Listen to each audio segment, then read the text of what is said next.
The Orioles pitching at the major league level, well, it hasn't been so great here in 2025. But the pitching at the minor league level may be the best since Mike Elias took over. We'll do a check-in on some of the Orioles' top pitching prospects coming up on this episode of the Locked On Orioles podcast.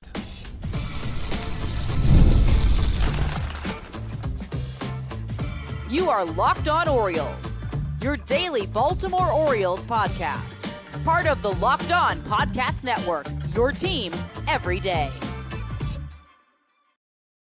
Hey there, Orioles fans. Today is Tuesday, June 10th, 2025, and welcome back into the Locked On Orioles podcast, part of the Locked On Podcast Network, your team every day. As always, I'm your host, Connor Newcomb. And coming up on today's episode, no Orioles game Monday night, so we're going to look at some of the top pitching prospects in the Orioles system. We're right around 2 months into the minor league season, maybe a little bit more, and wanted to check in on some of these top arms because while not a lot of them have gotten to the big leagues quite yet, this is the best the Orioles pitching development has looked really since Mike Elias took over this organization back in November of 2018. I'm going to go through my top 6 pitching prospects in the system, how they're doing, talk about how close they are to the majors, and maybe give out some honorable mention shout outs to some other guys who definitely have some interesting skills in this Orioles system. But that's all coming up on this episode of the Locked On Orioles podcast, which is brought to you by Monarch Money. Take control of your finances with Monarch Money. Use code LOCKEDONMLB at monarchmoney.com for 50% off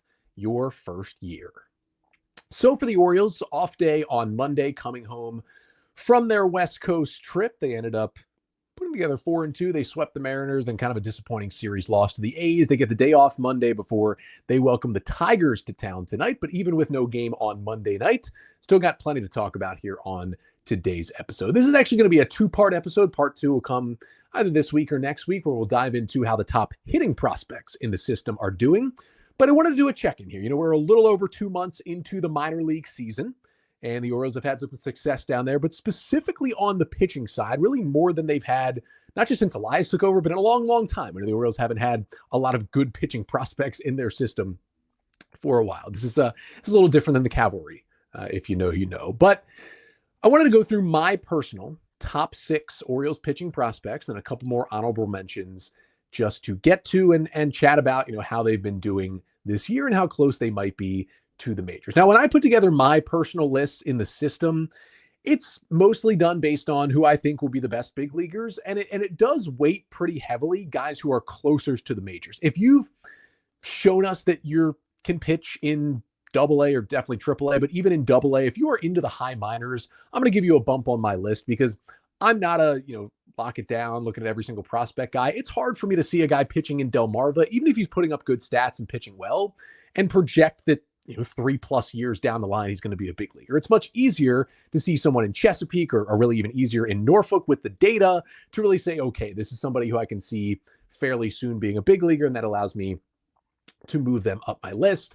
If you want more in-depth stuff on all the pitchers in the organization, as always, Orioles on the Verge, definitely a podcast to go to get all of your O's minor league coverage. But let's start with the guy that I've got number 1 in the system. He has the most helium of any pitcher, Orioles system this year, and that is right-handed pitcher Braxton Bragg, the 24-year-old who is now up in AA and was the Orioles' 8th round pick out of Dallas Baptist University back in the 2023 MLB draft. Now, I have a lot of questions for both Braxton and his parents about his name, but beyond that, he has been nothing short of incredible so far this season. He began the year in High A Aberdeen. He made 3 starts, went 16 1/3 scoreless innings, 6 hits, 18 strikeouts, 5 walks, and for good reason, he got promoted to AA Chesapeake. And in AA, he's basically been just as good. 7 appearances in AA, 34 2/3 innings. He has posted a 1.82 ERA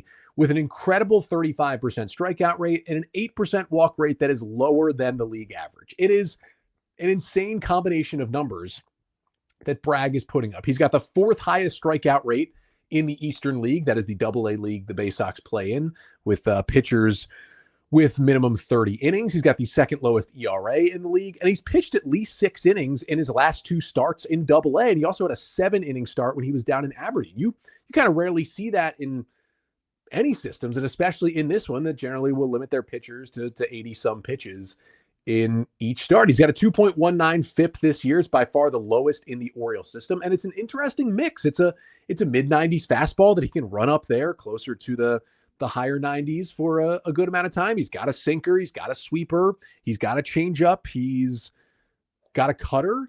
And the combo of the length, the strikeouts, the few walks, the amount of pitches that he has, that is a starter's profile. This is not a guy who I'm super worried is going to turn into a reliever, even if he does get to the big leagues and have success. This is a guy I'm confident, hey, if he's in the majors in a year or two, he is going to be a true starting pitcher. Now, the issue with Bragg right now is that, of course, he just got hurt. He was scheduled to start one game of Chesapeake's doubleheader on Saturday, and he was scratched from his start with what the Orioles called mild forearm discomfort. Now, Bragg is going in for further testing right now. I'm sure he's getting an MRI to see exactly what is going on in there. Now, forearm issues, sometimes you just let it rest for a month or so. It dies down, you get back out there and pitch. But a lot of other times, forearm issues lead to other things. And there are a good amount of cases where a guy has eventually gotten Tommy John surgery, where it maybe started with some forearm soreness, then it's elbow soreness, then it's Tommy John. It happened with John Means a couple of times. Not saying that's what's going to happen for Braxton Bragg, but it does make me worry because he has been just incredible. And to be honest, if this forearm thing isn't much, maybe he misses a couple of starts, he comes back in July, whatever it may be, he's got a legitimate shot to make a good amount of starts in AAA Norfolk this year. Like, he's got a good chance, and he's earned it to get promoted again. Now, there's been some people talking about, could he get to the majors this year? That's just not going to happen. But getting to the majors in 2026 is an extreme real possibility for Braxton Bragg if he stays healthy, if this injury is not long-term, and he keeps pitching like this. Like, he could be a guy who comes into big league camp next year, probably doesn't get an opening day roster spot, but is at least competing as one of the Orioles' depth starters, begins next year back in the AAA rotation and is right there whenever the Orioles may need a starter. And if he shows out there, maybe he grabs a rotation spot at some point in 2026. Like, the stuff is really good. The command is fantastic. He's striking guys out. He's pitching deep into games. And the development's been incredible from an 8th round pick for this Orioles pitching development team. This is one of their, again, it's only been less than 2 years since the draft, but this is one of their biggest W's so far, at least to this point. Now you got to see him do it in AAA, and you got to hope he stays healthy and got to get him to the big leagues. And we're still far away from that, but Bragg's been incredible this year, and it's easy for me to project that out and put him number 1 on my list. Number 2 is Chayce McDermott, who you probably know a little bit better. He's in AAA right now, a 26-year-old right-handed pitcher who was drafted by the Astros in the 4th round back in 2021, and then traded to the Orioles in the Trey Mancini deal at the trade deadline in 2022. He's made 5 starts in AAA this year, and it hasn't gone great. 17 2/3 innings. He's got a 9.68 ERA, 19 strikeouts to 18 walks, and 4 hit batters. Now, McDermott did make 2 MLB appearances this year for the Orioles, 1 start, 1 game in bulk relief. 7 2/3 innings, 7 runs, 8 hits, 7 Ks, and 8 walks. But he's also coming off an injury. He very early in spring training this year, he suffered a lat injury. He was shut down. He basically really didn't come back until late April, and then he got a couple of appearances in the bigs in early May because the Orioles were just so freaking desperate for pitching that McDermott wasn't even fully back and built up yet when they called him up for those 2 outings in May. That's how bad the rotation was back then. I'm not saying it's great now, but it was even in a much worse place a month ago when they were doing that. Now, McDermott, it's great stuff. And he's been mostly four-seam fastball and slider in AAA, and that's what he was in the big leagues in those 2 appearances. He's throwing the four-seamer 58% of the time. It's a 93-mile-per-hour pitch. It's down from his average 94 last year, but some of that could be just kind of building back up from the lat injury. But his induced vertical break, that kind of rising action on the fastball, it's up to 19 inches. 18 is considered elite. He's at 19 on that pitch. That's good to see.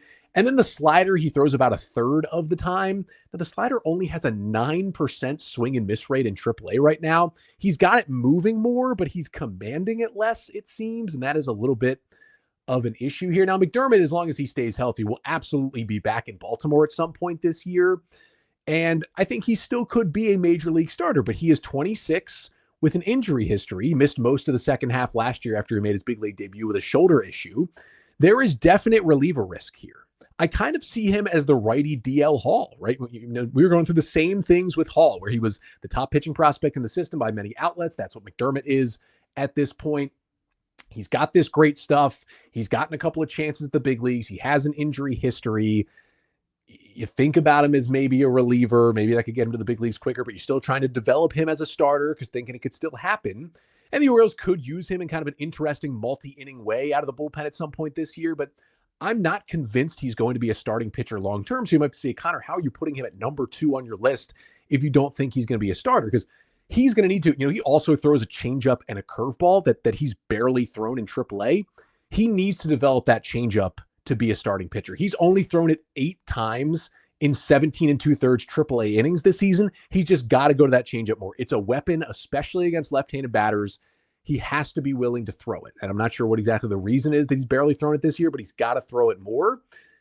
But even if it doesn't work out as a starter, whether it's injuries, pitch mix, whatever it may be, and this is what I still think and what I always thought about DL Hall the last couple of years, he was here before he was traded to Milwaukee in the Corbin Burns trade, is that if the Orioles just fully commit to McDermott being a reliever, even if it is as a multi-inning guy at the beginning, I think he could be a dominant back-end bullpen piece for the Orioles. And that is why he's high on my list, because we've already seen him in the big leagues. He's 26. He's got big stuff. You let that fastball go from 93 to 95, 96 out of the bullpen with that big ride. That slider plays up a little bit more. You get the changeup to be there enough. You've got a guy with stuff to be a dominant reliever. I still think the Brewers, who are still trying DL Hall as a starter, just put him in the bullpen and let it eat. I think that is the future for Chayce McDermott. I still hope there's a starting pitcher in there. Absolutely. But even if not, I think an incredible reliever could come out of this for the Orioles. So those are my top 2. Let's get to number 3 and 4. That is coming up right after this. But first, this episode of the Locked On Orioles podcast is brought to you by Supply House. Get the supplies you need from the site made for the skilled trades. Supply House. Whether you're in plumbing, HVAC, or electrical work, Supply House is the reliable way to order products online. Their easy-to-use website is packed with helpful resources and the latest product info to help you get the job done right. Plus, with a complete inventory of over 200,000 parts from 400 plus top brands, you'll find exactly what you need delivered fast from coast to coast. And if you need help with an order, Supply House offers expert support and industry-leading service, so you'll always talk to a real person. And for trade pros looking for an extra edge, their free TradeMaster program offers exclusive perks like a dedicated phone line, free shipping, and discounts on every order. Thousands of skilled professionals are already taking advantage. Now it's your turn. Join the TradeMaster program today at supplyhouse.com/TM and start ordering plumbing, HVAC, and electrical supplies with just a few clicks. Plus, use promo code SH5 for 5% off your first order. That's at supplyhouse.com.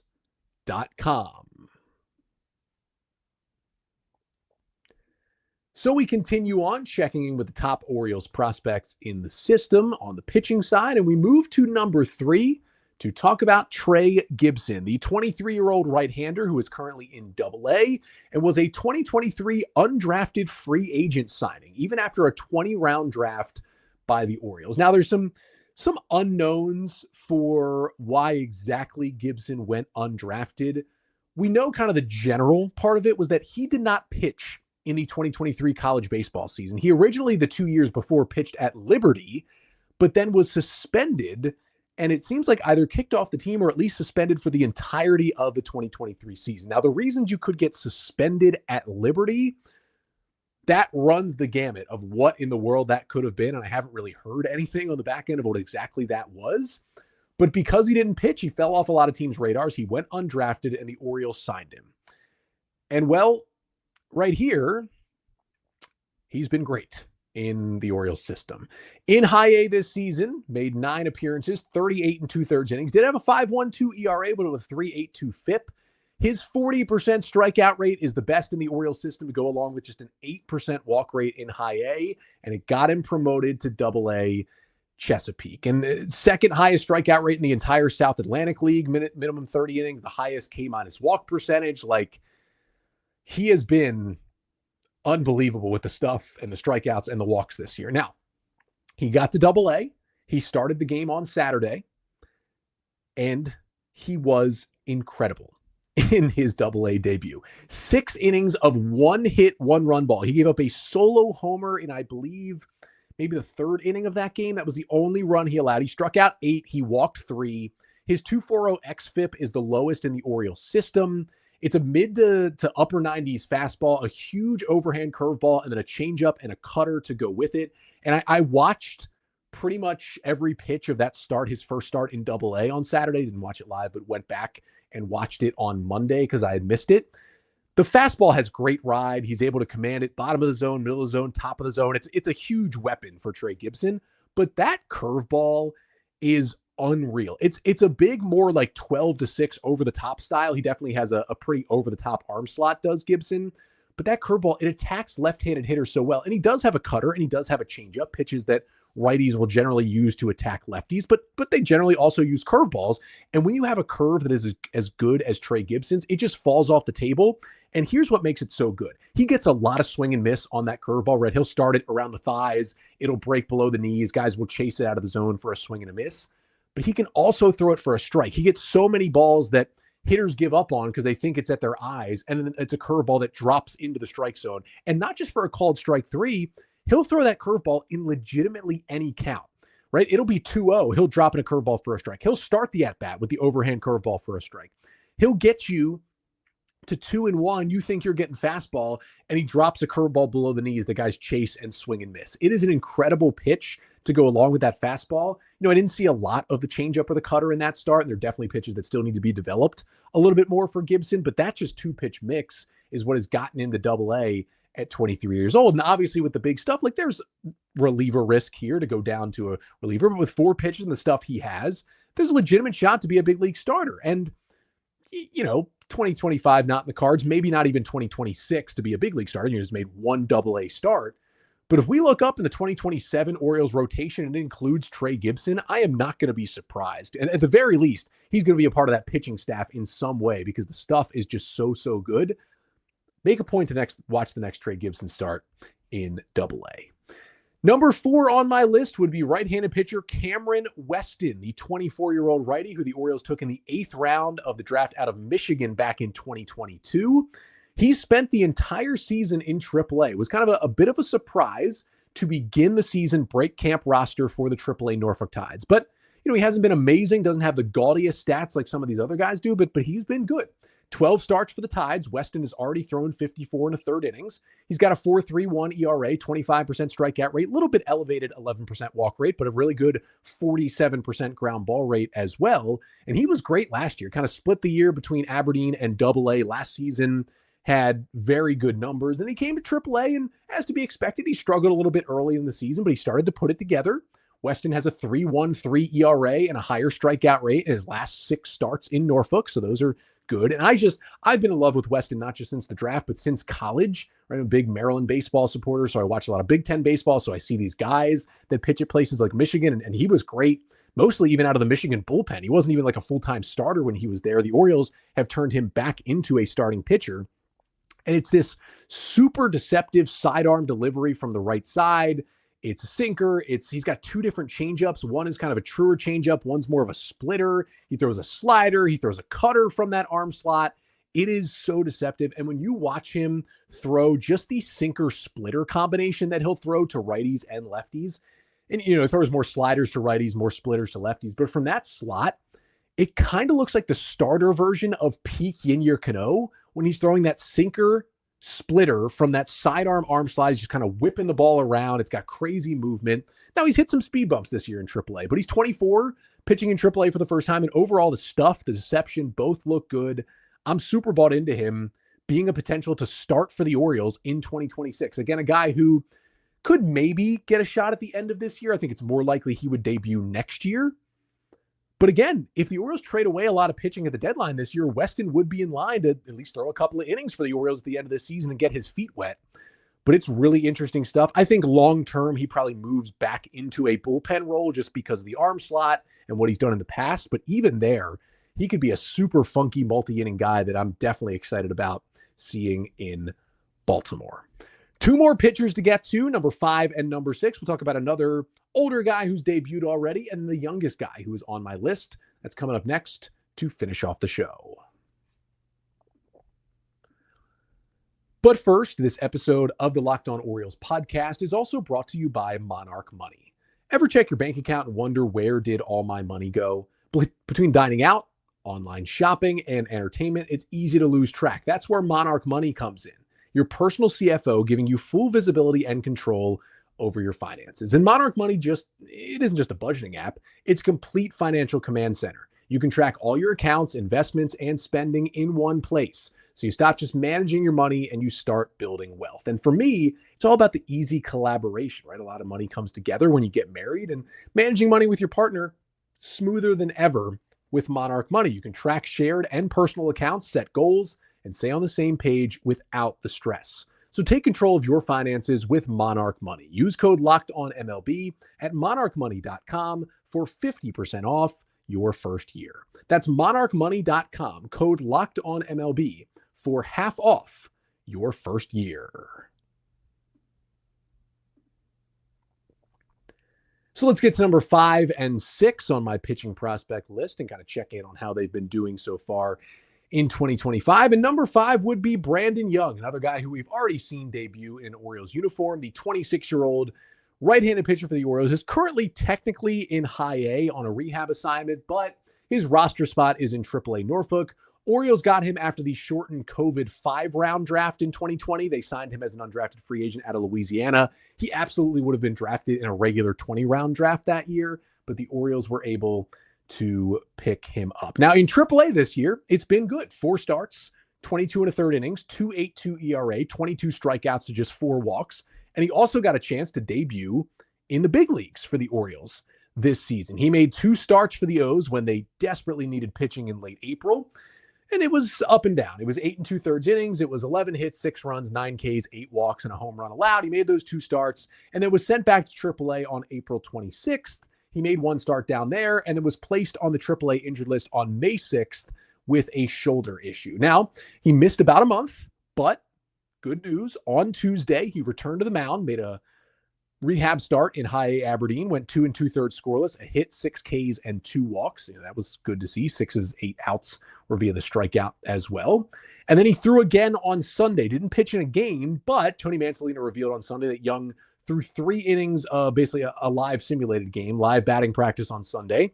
And one of the hitters was Cedric Mullins, who is rehabbing, and Mansolino said over the weekend that Mullins will return to the Orioles at some point in this homestand. They got 6 games in a row, Tigers and Angels coming in, and Mullins will be back at some point this week. He was taking some swings off of Brandon Young, and that basically means I would guess his next start is probably back in AAA Norfolk sometime this weekend. He kind of comes off the rehab stint and is healthy, back, and ready to go. Now, we saw the mix when he was in the big leagues, but it's a 4-seam fastball around 94. Then he's got a cutter, a curveball, and a changeup. The changeup has been his real swing and miss pitch. He's got a 44% whiff rate. That's elite in AAA. That is his weapon, especially against left-handed hitters. And he usually does rely on his command. He's had super low walk rates throughout the minor leagues, but when he came up to the big leagues, that wasn't it, right? He walked 8 and 8 2/3. Hopefully that was just the nerves that was making him not look like the Brandon Young we saw in AAA, not look like the command artist we kind of knew Brandon Young to be. So that was a little bit concerning. But again, he's kind of forced into action. The Orioles probably called him up earlier than they wanted to just because of how dire straits they were in terms of their starting pitching situation. And that combined with the nerves, your first 2 big league outings, maybe leads to a few more walks than you want. I think if he would have stayed in the rotation in the majors for a little bit longer, those walks would have definitely come down. But he doesn't have the upside some of these other guys have. Like I would give him the lowest upside of the 6 pitchers I have on this list. You could argue I threw in 4 honorable mentions at the end. You could say Young has the lowest upside of all 10 of these pitchers, but he might have also the highest floor. And yet I just see him being a solid number 4 or 5 big league starter for a while. And that is really important to have on your team. I kind of compare Brandon Young to Dean Kramer. I think they are very, very similar pitchers. And there have been times where Dean Kramer's looked like a number 2. There have been times where Dean Kramer has looked like not a major league pitcher, even at times this year when he has really, really struggled.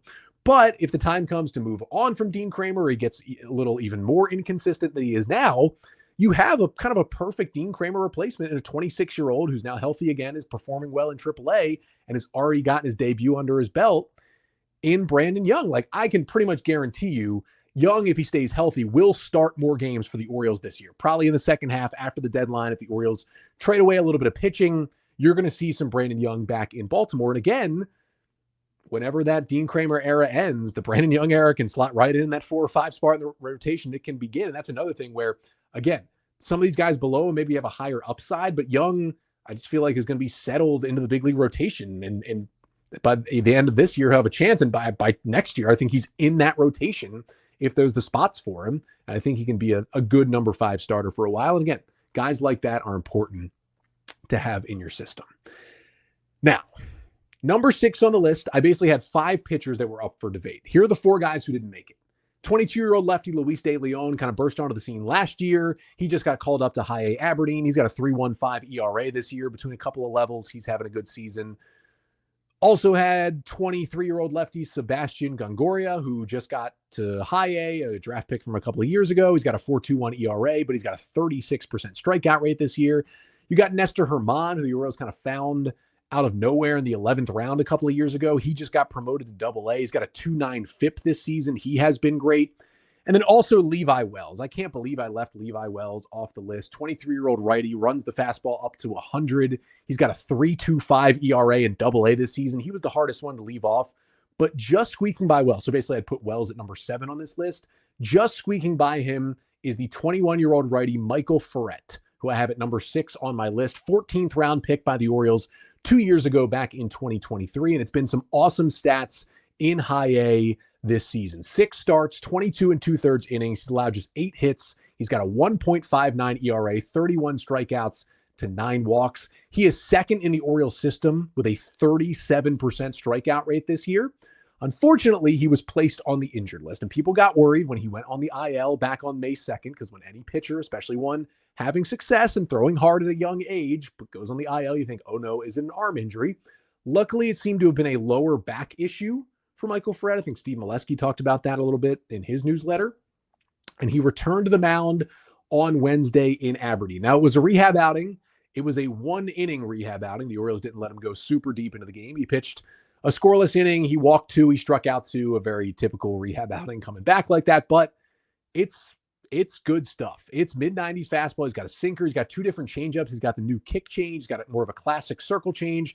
He's got a sweeper, and then he's got that death ball curveball. It's the pitch that guys like Jordan Montgomery throw, where it is technically a curveball, but it's a harder, spiking, straight downward pitch. It's a pitch that, Kumar Rocker for the Rangers also throws. It can be really, really effective.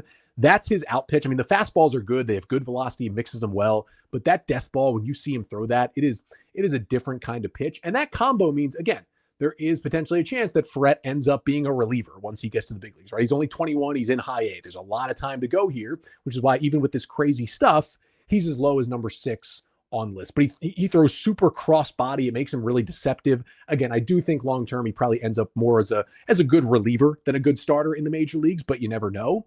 But hopefully he is healthy. Hopefully he can build back up, get some good starts in high A, and we can see him in Double A Chesapeake after the All-Star break. And if we can see a rotation of Gibson, Bragg, Ferret, Wells, and Herman all in Double A. I mean, that makes Chesapeake, the Bay Sox, must-watch television pretty much every single night on the pitching side. Remember when they were must-watch on the hitting side a couple of years ago?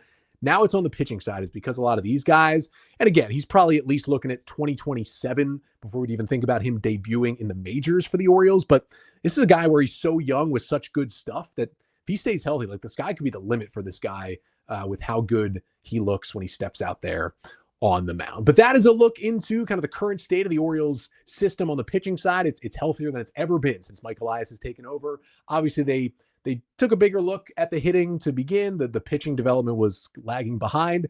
It's kind of catching up here in 2025. There are a lot of great arms in this system and a lot of guys that kind of plucked out of, the later rounds of the draft, different ways to get them, but the pitching development's done a great job with a lot of these guys. And let me know, like, comment, and subscribe to the Locked On Orioles YouTube channel. Let me know in the comments here, who is your favorite pitching prospect in the Orioles system and who excites you the most. Support the show however you can. Subscribe where you listen. Leave a 5-star rating and a review. It really helps out the pod. You can always email me, lockedonorioles@gmail.com. You want to talk some ball or get some mailbag questions in. But the Orioles are back into playing baseball tonight because that is what they do. The best team in the American League is visiting the Detroit Tigers, who swept the Orioles in the Motor City earlier this year. The Tigers will send Sawyer Gipson-Long to the mound, the 27-year-old right-hander who was just called up last week, made one start, gave up 3 2/3 innings, 3 runs on 5 hits to the White Sox. He will start in this one. The Orioles are still listing as TBD here as I record on Monday night. My assumption would be, let me do some quick math. Who pitched over the weekend? You had Sugano on Sunday, so it won't be him. You had Kramer on Friday. You had Morton on Saturday. It won't be any of those guys. You had Eflin on Thursday. It probably won't be him. So probably Cade Povich. You got some great podcasting right now. Probably Cade Povich. We don't know for sure, but probably. And also probably, most likely looks like Jordan Westburg is going to get activated off the IL. So look for him to make his return to the Orioles lineup tonight. And then I'll be back tomorrow recapping game 1 between the Tigers and the O's and getting you everything you need to know about some roster moves and what the Orioles do on the roster to open space for Westburg and how he looks in his return to the field. That's coming up on tomorrow's episode. Until then, I'm Connor Newcomb, and this has been the Locked On Orioles podcast, part of the Locked On Podcast Network. Your team every day.